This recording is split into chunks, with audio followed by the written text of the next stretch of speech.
நேரத்தில் வட மாமதுரை ஆண்டு வந்த சூரசேன மன்னருக்கு மகளாக பிறந்தவள் நான். என் பெயர் பிரதை என்று உரைப்பார்கள். நான் சிறிய குழந்தையாக இருக்கும் பொழுது என்னுடைய தந்தையோ எனக்கு பிறந்த நாள் விழா செய்தார். அந்த நேரத்தில் அனைத்து நாட்டு மன்னர்கள் வந்தார்கள் விழாவை கண்டுகளிக்க.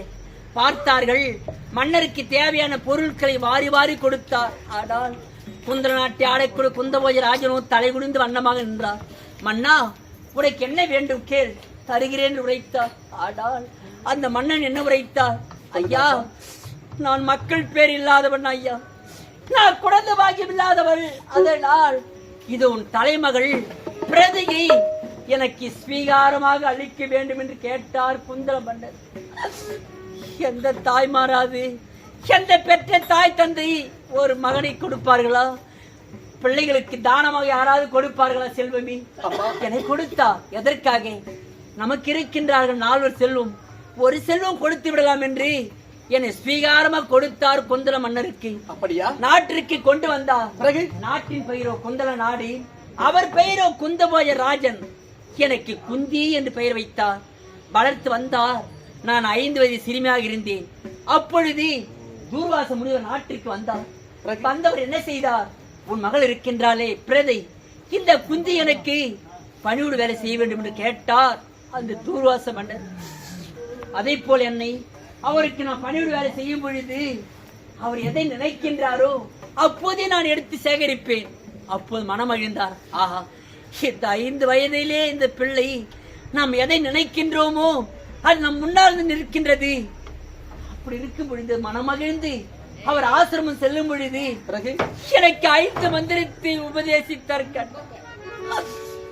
முதல் மந்திரம் சூரியனுக்கு உரியதில் உரைத்தார்.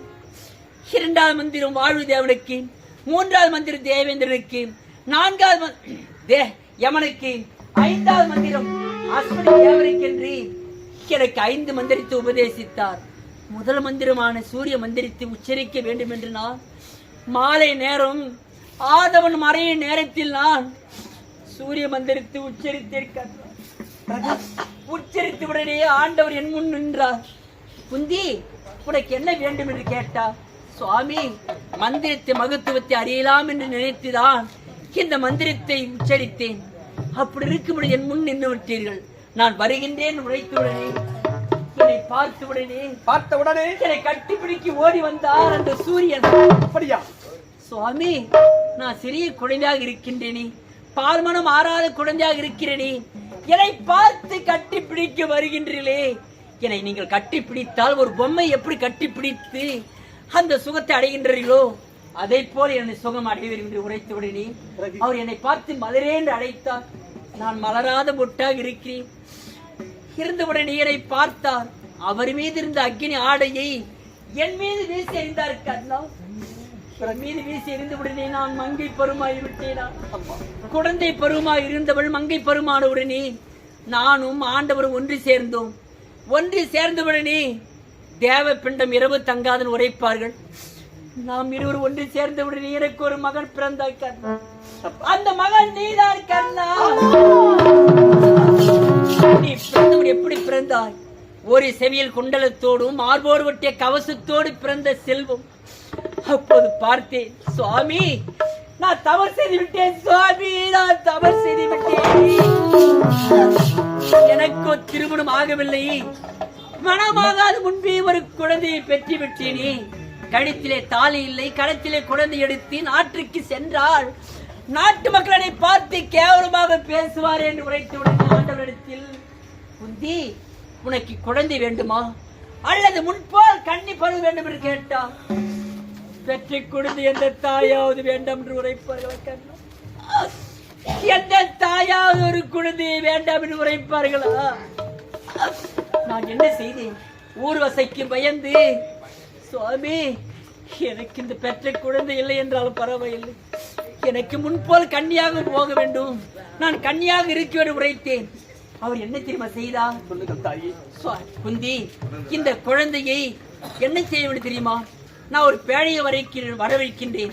என் மாளிகையை ஒரு பேழையை வர வைத்து உன சீலையெல்லாம் சிறிது கிழித்து இவனுக்கு ஆடையாக சுற்றி ஓடுகின்ற யமுனை நதியில் விட்டுவிடு உரைத்தார். அந்த சூரிய தேவன் அதை போல் நான் ஓடுகின்ற நதியில் விட்டு இந்த பாவி நாடு திரும்ப நேரத்தில் அசுரர் உள்ளே உரைத்ததா இந்த குழந்தைக்கு கர்ணன் என்று உரைக்க வேண்டும் என்று. அது மட்டும் இல்லாமல் அஸ்தினாபுருக்கு தேர்ப்பாகன் வந்தார் கங்கைக்கு நீராட. அந்த கங்கைக்கு நீராடும் பொழுது அந்த பேனை திறந்து பார்த்து நீ தவழ்ந்தாய். தவழ்ந்த உடனே உன்னை அழைத்து சென்று அஸ்தினாபுரிக்கு கொண்டு வந்தார். கர்ணா, அது மட்டும் கிடையாதப்பா, அந்த பார்த்தனன் வில் விஜயன் அந்த அர்ஜுனன் தம்பியடா, அந்த பகலவள் தந்தையடா. கண்ணா, உன் தந்தையடா. அம்மா, அந்த சூரியன் உன் தந்தையடா. என்னம்மா ஆச்சரியம் இது! இருளை அகற்ற வேண்டிய இந்த ஆதவன் என்று சொல்லக்கூடிய சூரிய பகவான் என்னுடைய தந்தை. நீங்கள் என்னுடைய தாய். கொஞ்சம் பார்த்தவன் தப்பிப்பார்களா? அம்மா, இவையெல்லாம் எப்படி நம்புவது தாயே? ஆச்சரியமா இருக்கிறது தாயே. அம்மா, பாத்தியவன் தம்பி என்றா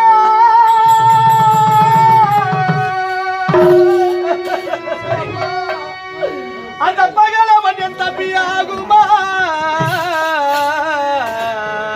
அம்மா, அம்மா, அம்மா.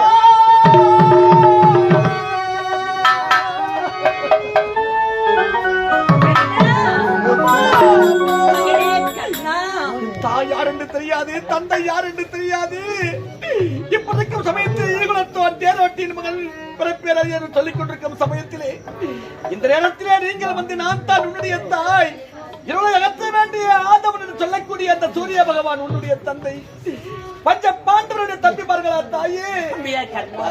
பாட்டி தம்பி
அந்த சூரிய பகவான் என்னுடைய தந்தை, பஞ்ச பாண்டவருடைய தம்பிமார்கள்.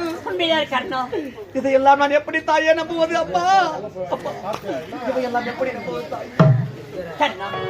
எத்தனை சொல்லி என் மீது நம்பிக்கைப்படாமல் தந்தை யார் யார் உரைத்தாய்? அந்த ஆதவன் என்று சொல்லக்கூடிய சூரியன் தான் உரைத்தேன். பெற்ற தாய் நான் என்று உரைத்து என் மீது நம்பிக்கை இல்லையே. கண்ணா, அன்று நீ சிறிய குழந்தையாக இருக்கும் பொழுது